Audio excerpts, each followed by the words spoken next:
નમસ્કાર મિત્રો, ફરીથી આપ સૌનું હાર્દિક સ્વાગત છે જય કેરળ ઓનલાઈનના ડિજિટલ પ્લેટફોર્મ પર. જ્યાં મિત્રો આપણે CWSN ના પ્રકારો, એને કેવી રીતે ભણાવવા જોઈએ તેની રીતો જોયા પછી મિત્રો હવે આપણે સમજવાના છે કે સરકાર દ્વારા આવા જે CWSN એટલે કે ચિલ્ડ્રન વિથ સ્પેશિયલ નીડ ધરાવતા જે બાળકો છે એમને લગતી યોજનાઓ કઈ કઈ અમલમાં છે. તો મિત્રો આપણે બે પ્રકારની સરકાર આપણને ખબર છે, કેન્દ્ર સરકાર અને રાજ્ય સરકાર છે.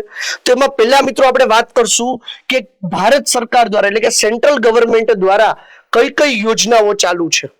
તો મિત્રો એમાં પહેલું આવે છે સમગ્ર શિક્ષા.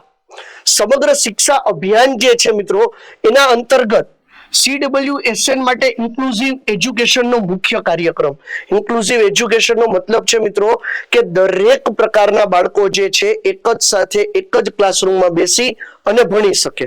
પછી એ શારીરિક રીતે વિકલાંગ હોય કે સમગ્ર રીતે તંદુરસ્ત હોય, ઇન્ક્લુઝિવ તમામ વસ્તુઓને સાંકળીને એની અંદર ખાસ શિક્ષકોની નિમણૂક કરવામાં આવે છે, એટલે કે સ્પેશિયલ એજ્યુકેટરની નિમણૂક કરવામાં આવે. નબળા બાળકો એટલે કે દિવ્યાંગ બાળકો છે મિત્રો એમના માટે બ્રેલ પુસ્તકો, મોટા અક્ષરની પુસ્તકો, સાંભળવામાં તકલીફ છે એમને હિયરિંગ એડ, ક્રચીસ. ક્રચીસ એટલે આપણે જોયું છે કે કોઈ વ્યક્તિનો પગ ન હોય તો અહીંયા કોણીએ અંડરઆર્મ્સમાં રાખી એક સાધન લાકડી જેવું હોય જેના ટેકે ચાલતા હોય એને ક્રચીસ કહેવામાં આવે. વ્હીલચેર જેવી સહાય આપવામાં આવે છે. હોમ બેઝડ એજ્યુકેશન સિસ્ટમ ની સુવિધા અતિ ગંભીર અતિ દિવ્યાંગ બાળકો જે છે એ ઘરે બેસીને ભણી શકે એવી સુવિધાઓ પણ આપવામાં આવતી હોય છે. ખાસ કરીને આવા બાળકો માટે બ્રિજ કોર્સ બનાવવામાં આવે અને ઇન્ડિવિડ્યુઅલ એજ્યુકેશન પ્લાન પણ તૈયાર કરવામાં આવતા હોય છે સમગ્ર શિક્ષા અભિયાન અંતર્ગત. ત્યાર પછી મિત્રો આપણે વાત કરીએ છીએ RPWD એક્ટ 2016 એટલે કે right of person with disability act. મિત્રો પ્રથમ જ્યારે આપણે આ વસ્તુ જ્યારે દિવ્યાંગ બાળકોની વાત કરતા હતા ને ત્યારે એની અંદર 7 પ્રકારની જ દિવ્યાંગ કેટેગરીની આપણે વાત કરી હતી, પણ આજે મિત્રો આપણે આ એક્ટ અંતર્ગત 21 અલગ અલગ દિવ્યાંગ કેટેગરીની અંદર આપણે એને વિભાજિત કરેલા છે. તો આના માટે થઈને શિક્ષણ હોય, રોજગાર હોય, પરિવહન, કોઈ પણ પ્રકારના ભેદભાવ વિના મિત્રો એમને જીવન જીવવાનો સંપૂર્ણ રીતે પૂરેપૂરો અધિકાર છે એવું આપણે મિત્રો આપણે આ એક્ટ RPWD એક્ટ 2016 ની અંદર ઉલ્લેખ કરેલો છે કે જ્યાં 7 માંથી 21 પ્રકારની અલગ અલગ દિવ્યાંગ કેટેગરીને આપણે સામેલ કરી છે. યાદ રાખજો મિત્રો, પ્રશ્ન આમાંથી પૂછાઈ શકે છે કે સરકારી નોકરીઓમાં 4% રિઝર્વેશન દિવ્યાંગને આપવું, શિક્ષણમાં 5% રિઝર્વેશન દિવ્યાંગને આપવામાં આવે અને જો આમ ન થાય મિત્રો તો એના ભેદભાવ સામે કાનૂની રક્ષા મળી શકે છે. તો મિત્રો આજે આપણે RPWD એક્ટ જે મિત્રો આપણે વાત કરી એટલે કે right of person with disability act જે છે મિત્રો એની અંદર આ સુવિધાઓ આપણને ઉમેરવામાં આવી છે. તો સરકારનું આ ખૂબ સરાહનીય પગલું છે મિત્રો કે જ્યાં સ્પેશિયલ આપણે કાયદો બનાવી દીધો છે. એના પછી મિત્રો આપણે સર્વ શિક્ષા અભિયાનની વાત કરીએ.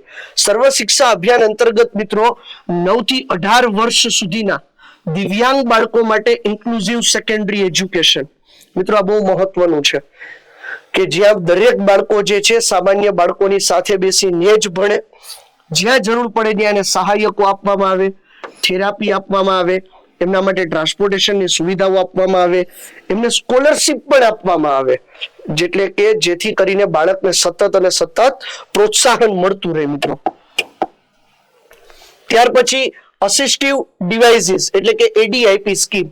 આ ADIP સ્કીમ જે છે મિત્રો એની મદદથી સરકાર શું કરે છે તો કે આવા કોઈ ડિસેબલ પર્સન હોય એને જે વસ્તુની જરૂરિયાત છે કે જેનાથી એને મદદ થઈ શકે એવી વસ્તુ આપવી, જેમ કે કૃત્રિમ અંગ. ઘણી વખત જોયું છે મિત્રો કે ઘણા વ્યક્તિઓ જે છે એને અકસ્માતની અંદર કે જન્મજાત પગ નથી તો શું કરવામાં આવે તો કે એમને ખોટા પગ કૃત્રિમ પગ લગાડવામાં આવે છે.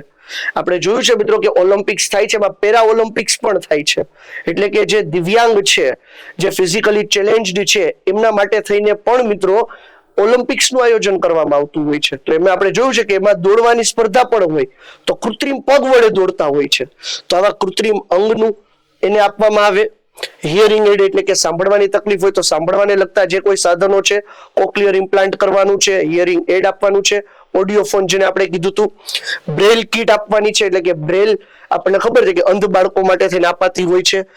શારીરિક રીતે વિકલાંગ હોય તો એમના માટે વ્હીલચેર આપવી, ટ્રાઇસિકલ આપવી. ટ્રાઇસિકલ એટલે કે 3 પૈડાવાળી સાયકલ કે જે હાથેથી ચાલતી હોય છે, મફત અથવા તો સહાયથી. ઘણી વખત સંપૂર્ણપણે સરકાર દ્વારા આપવામાં આવે છે અથવા તો ઘણી વખત એની ઉપર સબસિડી આપી અને સરકાર થોડીક સહાય આપતી હોય છે. તો મિત્રો આ વસ્તુ જે છે આસિસ્ટન્ટ ડિવાઇસીસ જે છે એની વાત કરી. દીનદયાળ રિહેબિટેશન સ્કીમ. દીનદયાળ રિહેબિટેશન જે છે મિત્રો એનો મતલબ એવો છે કે એવી સ્કૂલ તૈયાર કરવામાં આવે કે જ્યાં બાળકો જે છે આ દિવ્યાંગતાને ભૂલી અને પોતાનું સામાન્ય જીવન વધુ સારી રીતે શીખી શકતા હોય, જેના માટે સ્પેશિયલ સ્કૂલ બનાવવામાં આવે. અંધ બાળકોની શાળા આપણને ખબર છે, બેરા મૂંગાની શાળા અલગ હોય આપણને ખ્યાલ છે, વિકલાંગ હોય, માનસિક વિકલાંગ હોય એમની શાળાઓ અલગ હોય.